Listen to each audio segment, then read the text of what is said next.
I got a bunch of materials today, so I'm trying to put them in the garage, get it out of the weather.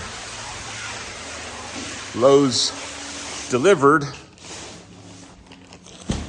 but they haven't delivered everything yet. They were supposed to bring my vinyl siding also, and they say it's coming at 4 o'clock.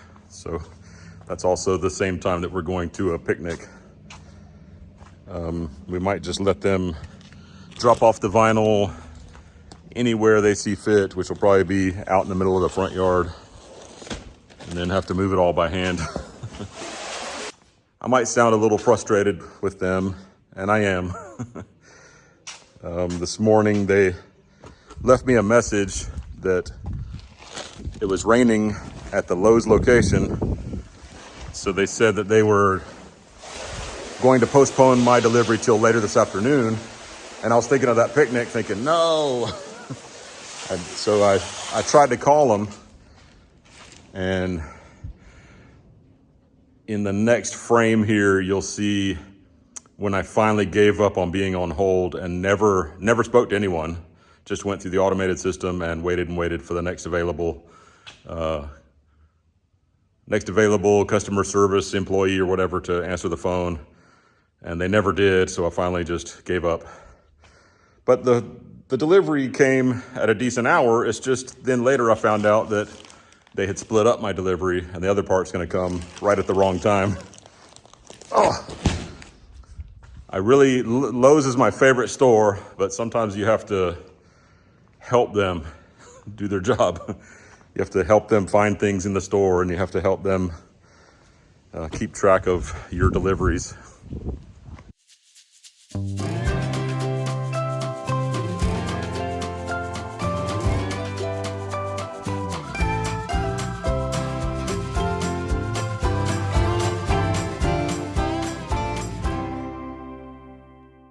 I decided to walk over here and take a quick look at the raspberries and blackberries that we planted.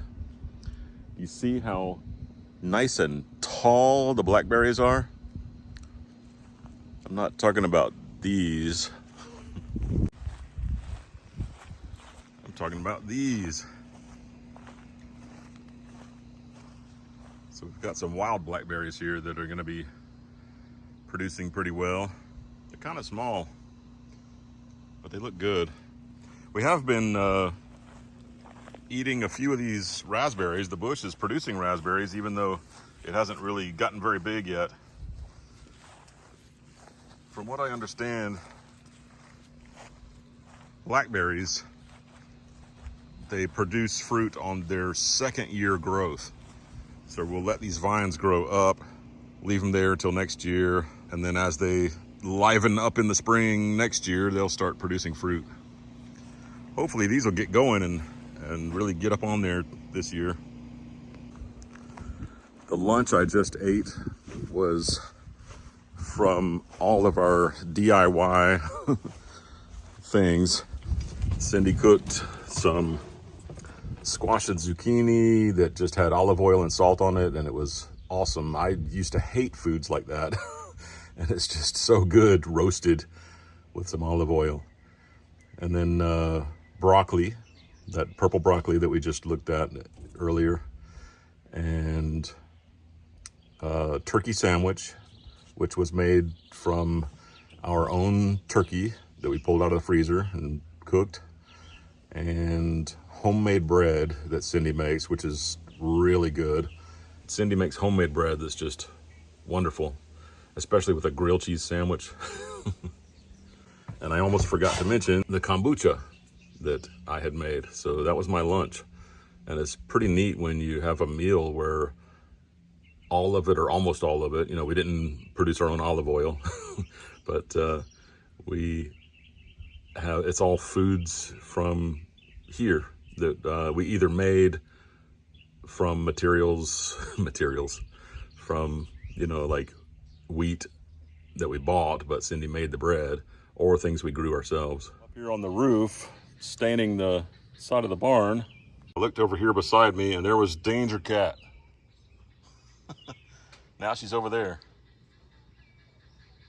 Can you stick to that metal okay? You're not gonna slide off?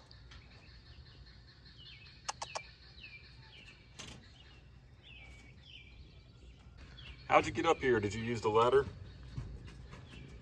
Oh, don't rub up against there. No, don't rub up against there. Well, the inspector just left and we're good to go.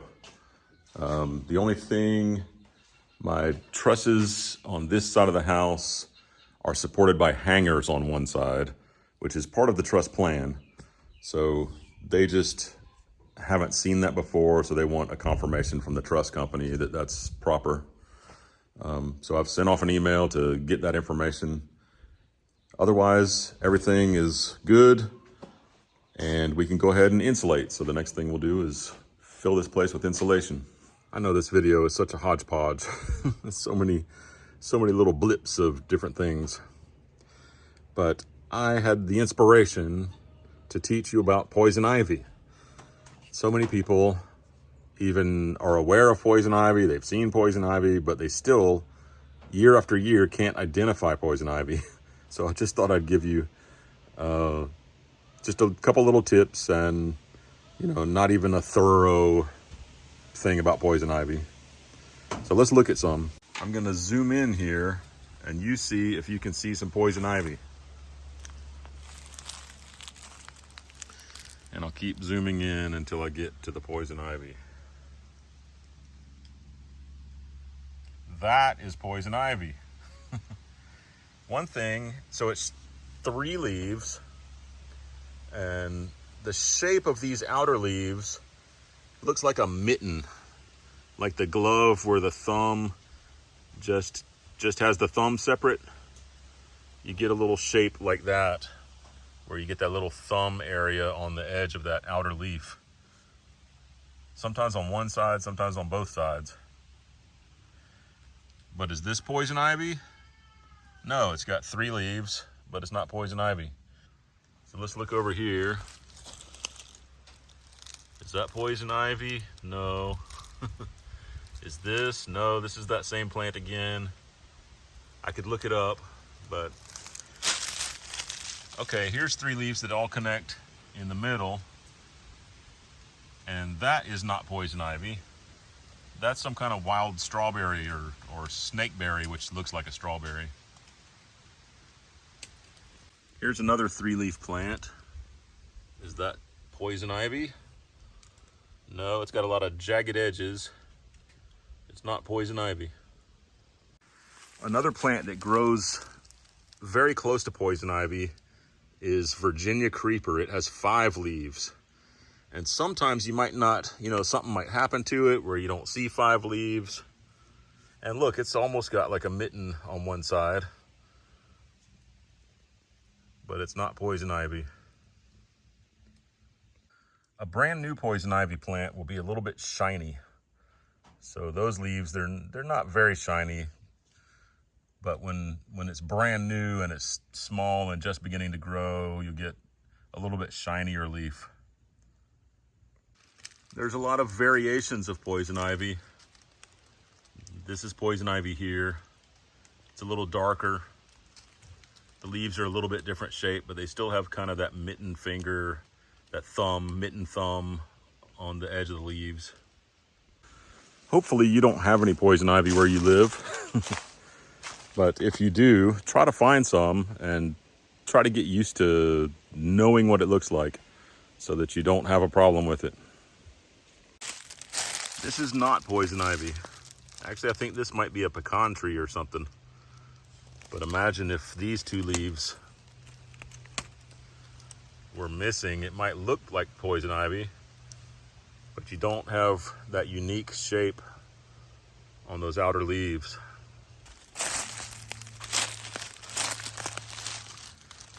This one, at a glance, somebody might think, oh, I think I see 3 leaves. But no, that's actually sassafras, which is a wonderful root to make tea out of. Anybody that's been watching my videos would know that I love sassafras. It smells really good. It's down in the root. Sometimes you can crinkle up a leaf and get some smell out of it on a lot of plants. Don't do that with poison ivy. But I don't even get that sassafras smell from the leaf. It's the root that has that wonderful smell. Here's another plant that has 3 leaves. Might make you think it's poison ivy. It even has a little bit of that mitten shape, but just this zigzag kind of helps you know that it's not poison ivy. This one is a little tricky though. If you're not used to poison ivy, you might really think that this one is poison ivy. So here's that same kind of plant that we were just looking at, and then right here next to it is some poison ivy. There's that shape. You can really see it on this one a lot better.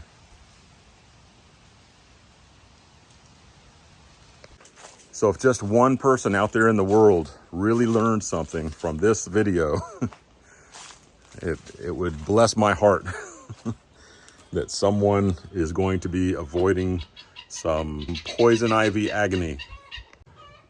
Somebody might be thinking, Todd, I still just don't think I can identify poison ivy even after that video. And the truth is, you just have to get out there and look at it. It's experience that helps you in situations like this. It's experience that helps you see what kind of plant you're looking at. If you just look at my video and see all those plants I just showed you, for some people it's going to click and they're going to say, I can see that next time. For other people, you got to get out there and take a look, maybe even ask somebody, is this poison ivy right here? And hopefully that person will know. And it's just, you know, if there's any plant to get to know, that one will help you avoid getting itchy and having a terrible rash if you get into it. It's really fun once you know any kind of plant. If you just can identify an oak tree separate from a maple tree, that's just a really neat thing to know. And it can help inspire some interest in different kinds of plants. And next thing you know, you might be able to walk through the woods and find 5 or 6 different things that are edible. And not that you're gonna pick them and eat them, but just knowing, hey, I have this knowledge that if it was ever needed, if I was ever stranded or something, I might be able to nibble on some things and not have to be super hungry when the rescue team comes. I think all of us have had a moment when we're proud of something we knew, or when we share something that maybe other people might not know, and they're like, wow, that's really cool that you knew that. So knowledge is fun, even if it doesn't feel like it's power or whatever. The clouds are so beautiful today. I'm gonna do a time lapse. It's just nice to see the green earth, the blue sky, the white clouds. Hopefully the camera won't get too hot and stop the video. We'll see.